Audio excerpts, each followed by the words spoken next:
গতিকে ছোৱালীজনী আৰু ঘৰৰ চোৱা চিতাৰ দায়িত্ব মোক দি তেওঁলোকে গুচি গ'ল। সময় তেতিয়া 9 বাজিছে। অফিচ যাবলৈ সাজু হৈছোঁ। ছোৱালীজনীক মাতি ক'লো যে মই সোনকালে আহিম আৰু ইংগিত দি পৰৱৰ্তীলৈ সাজু হ'বলৈ ক'লো। মই এটা কোম্পানীত মাৰ্কেটিং বিভাগত চাকৰি কৰোঁ। অফিচত মোৰ বিশেষ কাম নাথাকে, বাহিৰত মোৰ কাম বেছি। অফিচত সোমাই চবতীয়া কামখিনি কৰি উঠি 12 বাজিল। মনটো বাৰে বাৰে ঘৰলৈ গৈ আছিল। গতিকে পলম নকৰি ঘৰ মোৱা হ'লো। ঘৰলৈ আহি কাপোৰ কানি খুলি মুখ হাত ধুলো।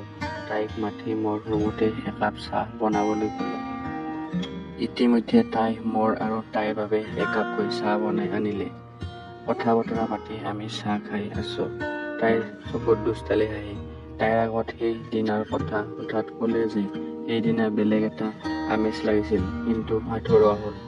মই তাইক ক'লো যে আজি গোটেই দিনটো আছে, গতিকে আজি সম্পূৰ্ণ মজা ল'ম। ইতিমধ্যে আমাৰ চাহ খোৱা পৰ্ব শেষ হ'ল। তাইক মোৰ বিচনালৈ আনিলো।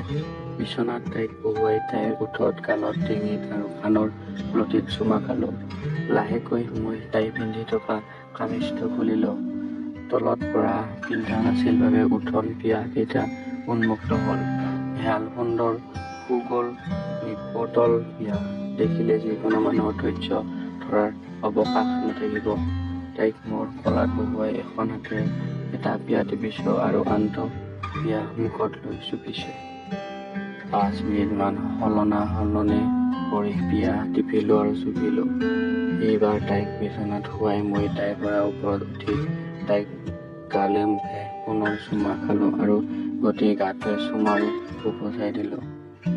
তাইৰ ওপৰত উঠি তাইৰ গাখীৰ কেইটা পৰ্যমানে চুপিলো। ক্ৰমে তাইৰ উত্তেজনা বৃদ্ধি পাব ধৰিলে। বিশেষকৈ যেতিয়া মই তাইৰ কাণৰ লতিত মৃদু কামোৰ দিওঁ, তেতিয়া তাই চৰম উত্তেজনাত ছটফটাই। নাভিৰ আশে পাশে মৃদু কামোৰ দিলো। তাইৰ শৰীৰত কঁপনি উঠে। ইফালে মোৰ উত্তেজনাৰ লিংগ স্ফীত হৈ কামৰস বাহিৰ হৈছে। জাঙিয়াটো খুলি দিলো। লিংগটো আকাশলৈ চাই তাইৰ সন্মুখত নাচি আছে। তাইৰ হাত এখনত লিংগটো গুজি দি ভগা-বিশ্বাস কৰিবলৈ দিলো। লিংগটোৱে মুঠি মাৰি তাই ক'লে, ইমান ডাঙৰটো মোৰ ইয়াত কেনেকৈ সোমাব? মই ক'লো যে একো নহয়, সোমাই যাব। এই বুলি কৈ তাইৰ মুখত লিংগটো ভৰাই তাইক লিংগটো চুবিবলৈ দিলো। কিন্তু অভিজ্ঞতা নথকাৰ বাবে ভালদৰে চুবিব নোৱাৰিলে। এইবাৰ তাইৰ ফ্ৰকটো আৰু পেণ্টিটো খুলি সম্পূৰ্ণ অলংগ কৰি দিলো। নোমবিহীন মঙাল জনীখন সম্পূৰ্ণ ওলাই পৰিল। জনীখনত লাহে লাহে হাতেৰে মোহাৰি দিলো। জনীৰ ফুটাত আঙুলি ভৰাবলৈ লৈছিলো, যদিও তাই বাধা দিলে। তাই কোনোপধ্যে আঙুলি ভৰাব নিদিলে, গতিকে ময়ো বেছি জোৰ নকৰিলো। জনীখন চেলেকি দিয়াত তাইৰ সৰ্বশৰীৰ কঁপি উঠিল আৰু বগা বিজোলা পানী ওলাই আহিল। উত্তেজনাত তাই অস্থিৰ হৈ পৰিল। ময়ো পলম নকৰি তাইৰ ভৰি দুটা বহলাই আঁঠু কাঢ়ি বহি তাইৰ জনীত মোৰ লিংগটো স্থাপন কৰিলো। লিংগটো ডাঙৰ দেখি তাই ভয় খাই তাইৰ জনীত লিংগ সোমোৱাত তাই বাধা দিলে। মই তাইক ভয় দি ক'লো যে তুমি ভৰিকেইটা বহলাই জনীখন ঢিলা কৰি দিবা, তেতিয়া ভালদৰে সোমাই যাব। এই বুলি কৈ মই তাইৰ জনীত লাহেকৈ হেঁচা দিলো, কিন্তু তাই জনীখনৰ মুখখন টিপি দিয়াত নোসোমাল।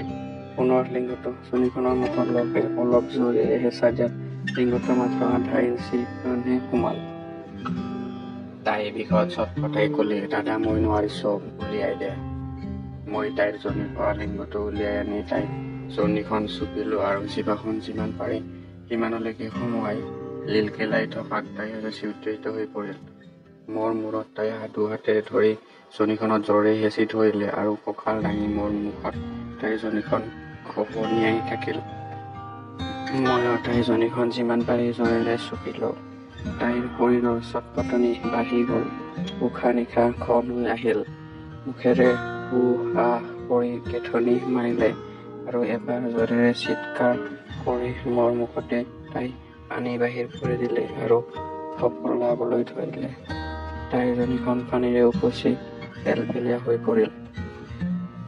এই সুযোগতে ময়ো মোৰ লিংগটো তাইৰ জনীত লগাই চব শৰীৰৰ জোৰেৰে হেঁচা দিলো।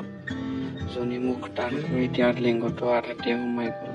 আকৌ এবাৰ হেঁচা দিয়াত তাই সেই বিচনাত চুচৰি আগলৈ গ'ল, তথাপিও নোসোমাল। বহুতো চেষ্টা কৰাৰ পিছতো গধীৰ লিংগটো সোমাব নোৱাৰিল। তাই বিষত চকু চলচলীয়া হ'ল। তাইৰ জনীৰ ফুটাটো ইমানে তাইক মোৰ লিংগটোক কামুৰি ধৰাৰ দৰে লাগিছিল। 5 মিনিটমান আধা সময়লৈকে লাহে লাহে থাপ দিব ধৰিলে। ইফালে টান মুখৰ জনীত মোৰ লিংগটো সঞ্চালন কৰিব পৰা নাই। উত্তেজনাই মোৰ চৰম সীমা অতিক্ৰম কৰিছে। বেছি সময় থাকিব নোৱাৰি লিংগটো বাহিৰলৈ উলিয়াই তাইক হাত মাৰিবলৈ দি পানী বাহিৰ কৰি দিলোঁ। ইফালে মোৰ যৌন স্পৃহা পূৰণ হোৱা নাই, আনফালে তাই যৌন অনভিজ্ঞতা। বিমূৰত পৰিলোঁ। মই ঠিক কৰিলোঁ যে তাই অলপ অভিজ্ঞ কৰি ল'ব লাগিব। তাইৰ সৈতে ফ্ৰী হৈ কথা বতৰা পাতিলোঁ আৰু অসুবিধা পথ উঠিলে কথা-বাৰ্তাৰ পৰা জানিলোঁ যে তাইৰ মনত এটা ভয় সোমাই আছে যে মই ইমান ডাঙৰ লিংগটো তাইৰ জনীৰ সৰু ফুটাটোত কেনেকৈ সোমাব। তাইক বুজাই ক'লোঁ যে ভয় নকৰি ফ্ৰী হৈ কৰিলে যিমান ডাঙৰ লিংগই নহওক কিয় সকলো সোমাই যায়। তাইক এইবাৰ মোৰ লেপটপটো খুলি পৰ্ণ চিনেমা দেখুৱাই তাইক বুজাই ক'লোঁ যে এনেকৈ ইমান ডাঙৰ লিংগটো ইমান সৰু জনীত সোমাই যায় আৰু লগতে এনেকৈ ব্ল' জব কৰিব লাগে তাইক শিকাই ল'বলৈ ক'লোঁ। তাইক পজিশ্যনবোৰৰ বিষয়ে জনাই দিলোঁ। মোৰ লাহে লাহে উত্তেজনা বাঢ়ি আহিছে। তাইক সুধিলোঁ চিনেমাৰ দৰে কৰিব পাৰিবিনে? তাই ক'লে হ'ব। তাইক মোৰ লিংগটো তাইৰ মুখত চপিব দিলোঁ। এইবাৰ তাই ভালদৰে চপিব ধৰিলে। চিনেমা চাই এইবাৰ তাই আকৈত হ'ল চাগে। খুব ভাল ধৰণে 7 মিনিটমান মোৰ ফোনে চপিলে। তাইৰো চাগে যৌন উত্তেজনাত ব্যাকুল হৈছিল। মোৰ লিংগ এৰি তাই মোক বিচনাত বগৰাই মোৰ ওপৰত উঠি মোক গালে মুখে পাগলৰ দৰে কামুৰিছিল। ময়ো পলম নকৰি তাইক মোৰ ওপৰত উঠাই তাইৰ বিয়া কেইটা চুপিলোঁ। তাইৰ ৰুহ কেইটা মোৰ উৰুৰ মাজত লৈ চেপি ধৰি তাইৰ উঠকেইটা মোৰ ওঠৰ মাজত লৈ চুপিলোঁ। তাইক নোৱাকৈ শুৱাই ভৰিকেইটা আঁঠুলৈকে কচাই ল'লোঁ আৰু জনীখনত ভাগ কৰি জনীৰ বাঁহীকেইটা চুপিলোঁ। জনীখন চুপি চুপি এটা আঙুলি ভৰাই দিলোঁ। এইবাৰ তাই একো বাধা দিয়া নাই।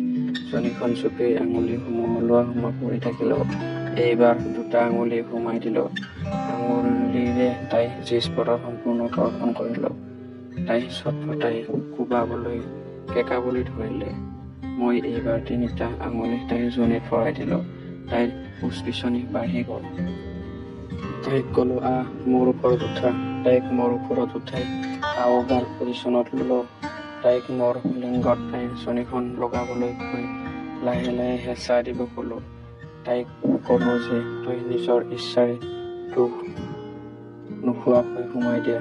তাই লাহে লাহে মোৰ লিংগটো তাইৰ জনীত ভৰোৱা আৰম্ভ কৰিলে। ময়ো সহযোগ কৰি তলৰ পৰা ওপৰলৈ ঠিকা দাঙি দাঙি তাইৰ জনীৰ মোৰ লিংগত সঞ্চালন কৰিলোঁ। তাই চাগে এইবাৰ অলপ যৌন সুখ পাইছে। মই তাইৰ বিয়া কেইটা চুপি চুপি তলৰ পৰা তাইক থাপ দিব ধৰিলোঁ। এইদৰে 10 মিনিটমান কৰাৰ পাছত তাইক মই বিচনাত শুৱাই ল'লোঁ। জনীত লিংগ মই থাপ দিব ধৰিলোঁ। তাই ডিঙিত আৰু কাণৰ তলিত কামুৰি কামুৰি জোৰে জোৰে থাপ মাৰিলোঁ। উত্তেজনাত তাই উহ আহ চিঞৰিব ধৰিলে। এইদৰে লিংগটো তাইৰ জনীত অথালি পথালিকৈ কৰোৱা আৰম্ভ কৰাত তাইৰ আৰু উত্তেজনা বাঢ়ি গ'ল। তাই মোক 2 ভৰিৰ মোৰ কঁকালৰ জপতিয়াই ধৰি মোৰ গালে মুখে কামুৰিব ধৰিলে আৰু টিকা দাঙি দাঙি মোৰ লিংগ সঞ্চালনত সহযোগ কৰিলে।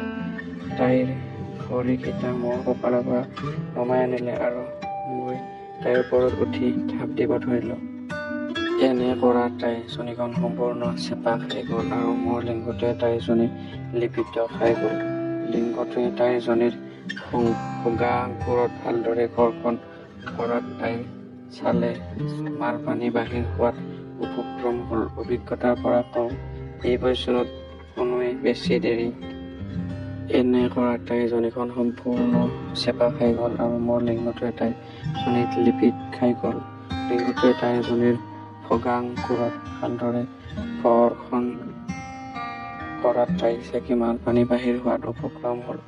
অভিজ্ঞতাৰ পৰা কওঁ এই পজিশ্যনত কোনোৱে বেছি দেৰি টিকিব নোৱাৰে। তাই মোৰ ডিঙিত দুহাতেৰে ধৰি ওলমি ধৰি কৰি মোক তীব্ৰ জোৰেৰে হেঁচা দি ধৰিলে। মই গম পালোঁ তাই সময় হৈছে, গতিকে পলম নকৰি জোৰে জোৰে পকৰত মাৰি তাইৰ মালপানী বাহিৰ কৰিলে। তাই খুব পাইছিল। মই তাইৰ গাৰ ওপৰত অলপ সময় ৰখিলোঁ। এইবাৰ তাইক বিচনাত আঁঠু কৰাই ল'লোঁ। ডগী ষ্টাইলত তাইক আকৌ প্ৰায় 10 মিনিটমান চুটিলোঁ। তাই চাগে চুতনৰ মজা পাইছিল। তাইও কঁকাল হিলাই হিলাই মোৰ লগত সহযোগ কৰিলে। মুখেৰে উহ আহ কৰি ক'লে, দাদা জোৰে জোৰে কৰক। ময়ো বৰ্তমানে জোৰে জোৰে থাপ মাৰিব ধৰিলোঁ। মোৰ বৈজ ওলোৱাৰ উপক্ৰমে হৈছিল। লিংগটো বাহিৰলৈ উলিয়াই অলপ সময় ৰ'লোঁ। তাইক আকৌ বিচনাত ওপৰমুৱাকৈ শুৱাই লৈ মচনৰী পজিশ্যনত ল'লোঁ। তাইৰ ভৰিকেইটা মোৰ দুহাতৰ ওপৰত দাঙি জনিত লিংগটো সোমাই দিলোঁ। মই মোৰ দুই ভৰিৰ ওপৰত বহি তীব্ৰ জোৰেৰে লিংগ তাইৰ জনিত ওলোৱা মই কৰিলোঁ। লিংগটোৱে তাইৰ জনিৰ মুখ আৰু ওপৰৰ ভাগত তীব্ৰ ঘৰ্ষণ কৰিছিল। কমত্বজনাত তাই পিখন চটপটাই কৰি জোৰে জোৰে টপাইছিল। তাই দুহাতে মোৰ কঁকালত খামুচি ধৰি তাইৰ কঁকাল দাঙি দিছিল। তাই মুখত এক চেপা চিঞৰ মাৰি তাই জনি পানী উলিয়াই দিলে। তাইৰ জনি পানী ইমান জোৰেৰে ওলাইছিল যেন পিচকাৰীৰ পানীহে। জনিৰ পানীয়ে মোৰ লিংগৰ চৌপাশে তিয়াই পেলালে। এইদৰে ময়ো যিমান পাৰোঁ জোৰেৰে চুলি থাকিলোঁ। তাইৰ জনিৰ পৰা কেইবাবাৰ তীব্ৰ জোৰেৰে পানী ওলাই আহিল। জীৱনত প্ৰথমবাৰৰ কাৰণে ইমান জোৰেৰে জনিৰ পৰা ওলোৱা দেখিলোঁ। ইফালে মোৰ অৱস্থা কাঢ়ি লৈছিল। আৰু বেছি চুদনৰ সোৱাদ নলৈ ময়ো জোৰে জোৰে দি থপ মাৰি লিংগটো জনিৰ বাহিৰলৈ উলিয়াই আনি তাইৰ গাৰ ওপৰত মোৰ বৈজ বাহিৰ কৰি দিলোঁ। ইয়াৰ পাছত মই তাইক সেইদিনা বিভিন্ন পজিশ্যনত আৰু 3বাৰ চুটিলোঁ। ইতিমধ্যে তাই যথেষ্ট অভিজ্ঞ হৈ উঠিছিল আৰু তাইও চুতনৰ মজা পাইছিল। মোৰ চুতন খাবলৈ তাই ব্যাকুল হৈ পৰিছিল। বন্ধুসকল, আজিলৈ ইমানেই। আৰু পুনৰ নতুন কাহিনী এটালৈ আপোনালোকৰ মাজলৈ পুনৰ আহিম। এনেদৰে নতুন নতুন অসমীয়া কাহিনীসমূহ পাবলৈ চেনেলটো ছাবস্ক্ৰাইব কৰিব। ধন্যবাদ।